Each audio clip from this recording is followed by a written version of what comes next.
YouTube, welcome back to Forsland's Fun Factory. Today I purchased some TPU tubes from RideNow on AliExpress because they stated that they were 19 grams in weight. So we're going to see if we can verify that those are 19 grams and kind of compare them real quickly to some old butyl or rubber tubes. And then eventually I'll get them put on my bike, and maybe in a different video we'll do some comparisons to see if I can't, accelerate better, or if I can hold power the same through maybe some certain roads. So stick around as we grab those tubes and get their masses and see if they're as light as they say. So let's go.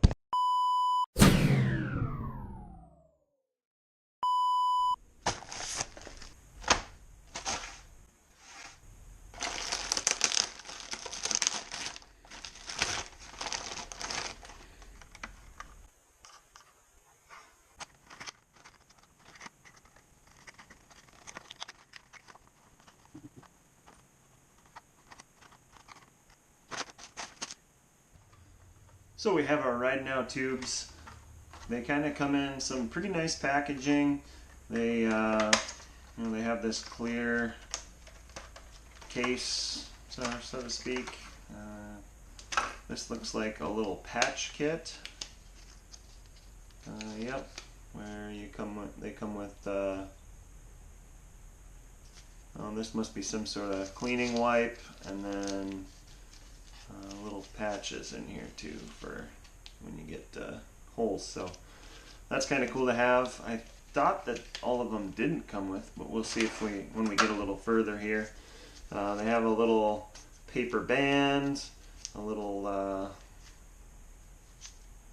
some sort of sticker that maybe would go on your wheel to just say that, here's a 19 gram. Then of course the tube itself, and the little valve stem, and a little bit of a cap on there too. So kind of a cool little setup, and yeah, it definitely feels already like way light compared to maybe a butyl tube. I have a bunch of those around also, and we're gonna compare the masses of normal tubes to these ones also. So let's roll this back up. Well, there's the little seam if you wanted to see it, spot where they put it together. It also says in here, all instructions before install or use. If missing, visit ridenow.com, made in China. So kind of cool. And they have their little badging on there, of course, because they want their name to be spread around. So I'm going to open up some more of these and then kind of get some masses of them to see if we're actually at 19 grams. I'm kind of interested. It feels like nothing in your hand, so I got to grab my scale.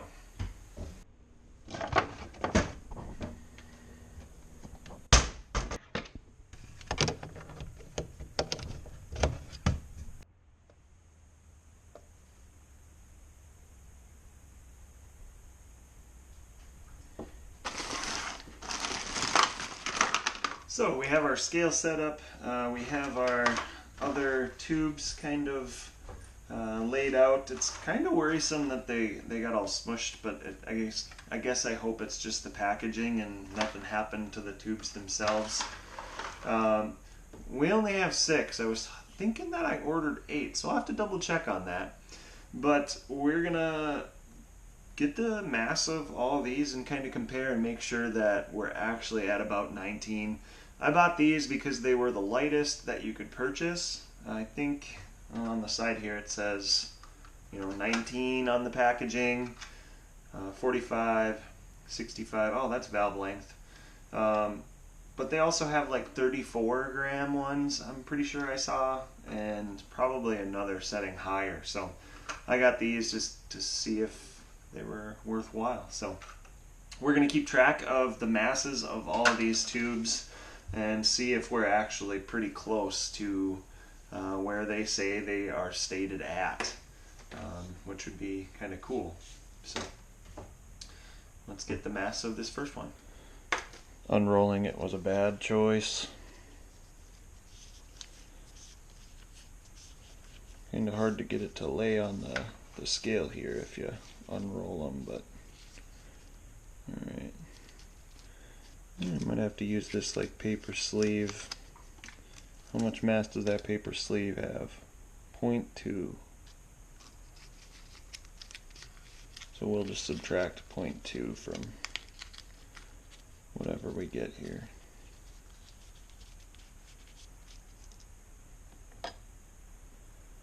$21.8.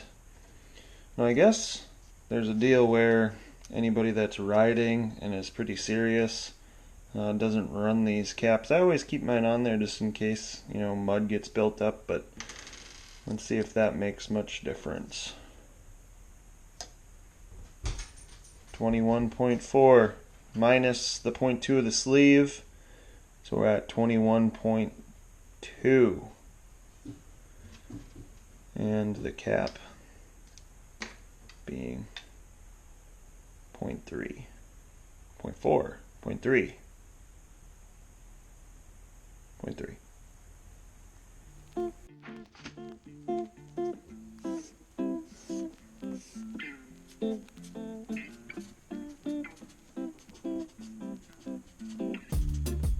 Oh no.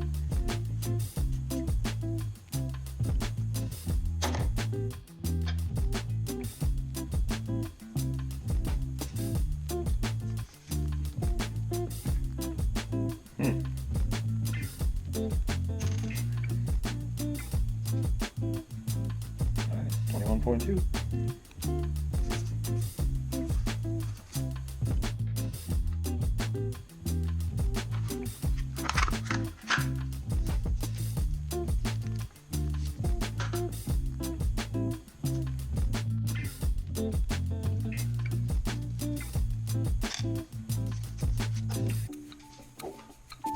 Drop the sleeve.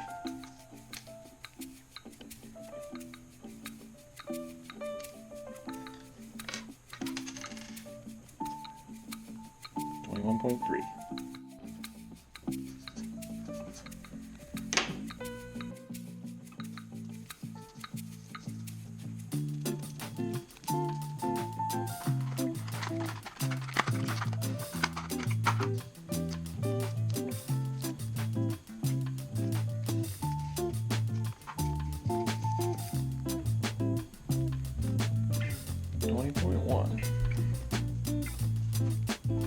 Interesting. That's quite a bit lower than the other two.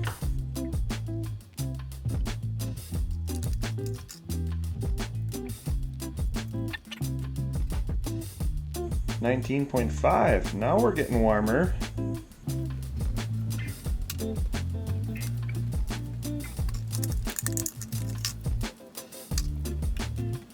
$20.0.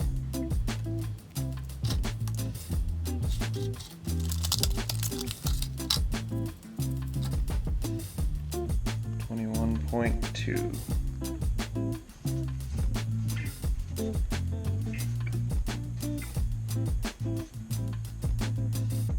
All right, we got our masses taken care of. Now, really, this isn't looking great for RideNow. They're not really that accurate on their masses here. Now, what could really cause something like that? It's such a light material that you would think that they would be able to hold it pretty consecutive. But that seam area that we remember seeing from earlier on the first one here, where was that seam area? Right there. So I'm wondering if the seam areas overlap at different lengths or different amounts. How could one be so much heavier than the others? I don't know. So we got our data here. clearly 4 and 5 are the royal winners here. 19.5, which is the most. It's actually higher than they're marketed. Everyone up here is. But 19.5 being the closest to that 19 grams. We also have a couple 20s and 3 21s. So kind of interesting that they're marketing it as a 19 gram when in reality they don't get that low. I wonder if I just got such a small batch that they did not get any of the ones that maybe measured out to be lighter than advertised. But I'm kind of completely unsure on that, as I don't have enough data gathered here. So, but I would like to compare some other tubes to these to see how much mass we're really losing in this case.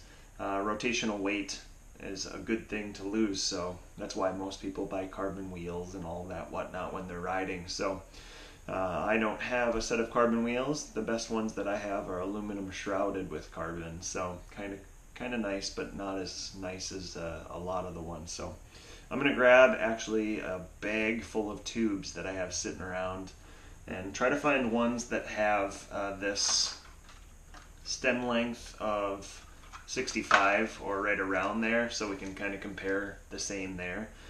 We clearly wouldn't want to compare stem valve length that's maybe only this long compared to all these that are 65 millimeters long, because that wouldn't really be fair. The brass valves are going to be heavier than these ones that are plastic, so we know that for sure. Let's get them. Sneak peek! I picked something up. Kinda got a lot of cool stuff in it. Say hi.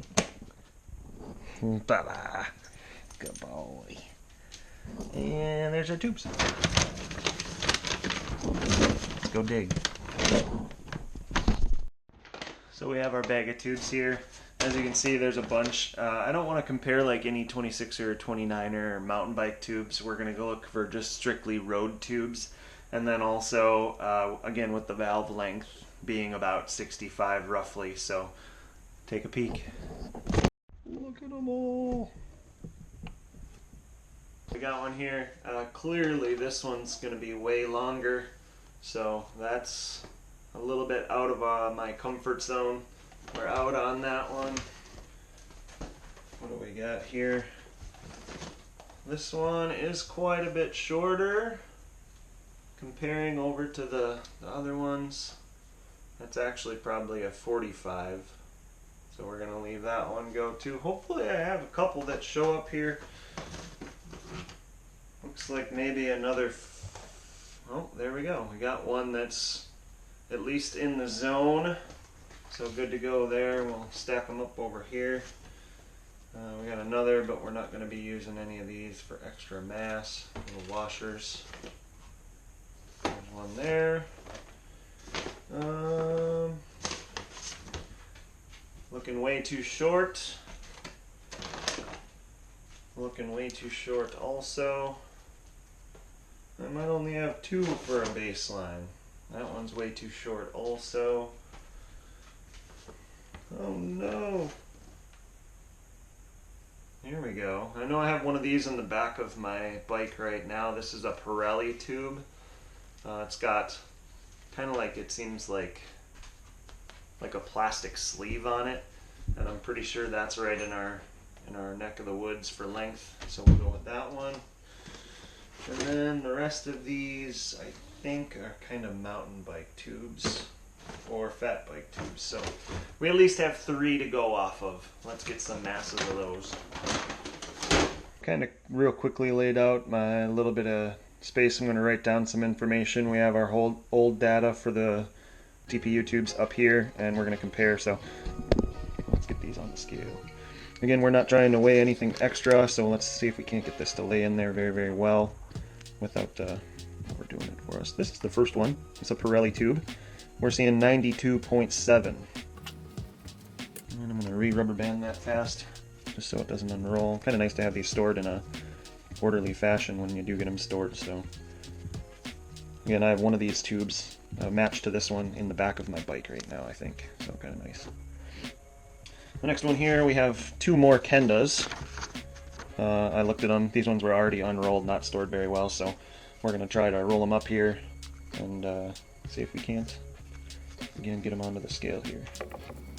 Kenda. Looks like we have maybe a little bit of air in this one, but we're going to try. There we go. Quite a bit more. 124.0. I'll write that down here. And our last one, kind of the same ordeal here. Gotta roll it up. Trying to roll a little bit of air out of it as I go. This one was Kenda labeled also, so let's tuck that under. Whoa, quite a bit lighter than that other Kenda. Interesting. 120. What was it? Please, come on, tube. There we go. 105.3. Have our data. The butyl being way heavier than our, rubber tubes. Those TPUs looking much lighter, even though they're not as advertised. Material-wise, this rubber is just super thick, compliant, and then the butyl being like, light and will also give a little bit, but it just feels like tighter. So, I don't know, thinner and tighter. We have our data here. We can compare. We're going to take some averages of all of these 2 types of tubes and then see what we can get for like average weight savings.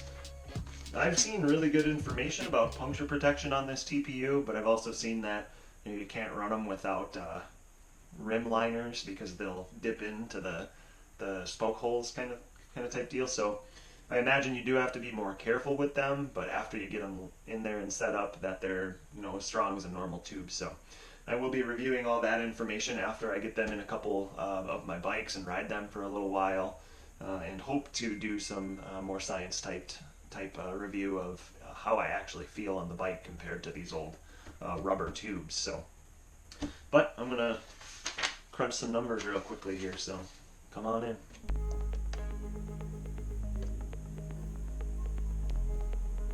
Again, we're going to do TPU, average, and rubber. Oh gosh. Average. And so let me crunch the numbers on those quick. The average for TPU popping up to be 20.55 grams. And our rubber is going to be a little funky, being we have a really high, really low, and kind of in the middle, so it'll be pretty close to this 105.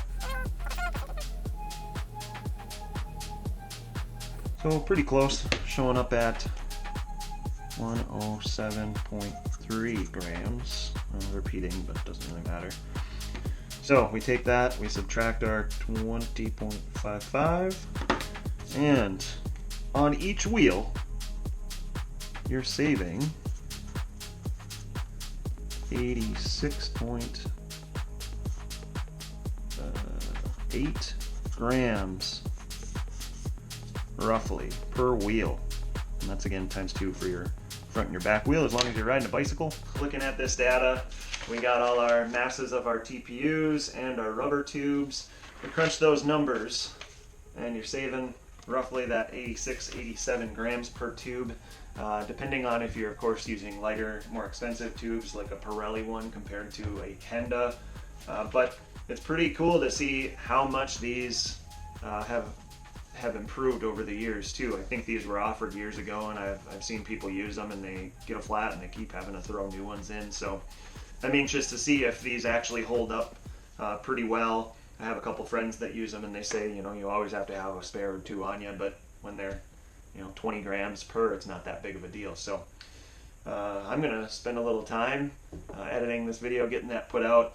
You did get to see real quickly a box of park tool that I picked up just to be able to work on bikes a little bit more without having to use kind of junkier tools. So if you saw that, good for you. Thanks for watching the whole thing. If you like content like this, where I'm maybe comparing rubber to butyl, butyl rubber to TPU, I will be looking at this stuff a little bit more in the future videos here. So if you like content like that, feel free to like, share, subscribe, comment, all the doodads and the clickings as we get going here. So fun stuff. Get out there and ride.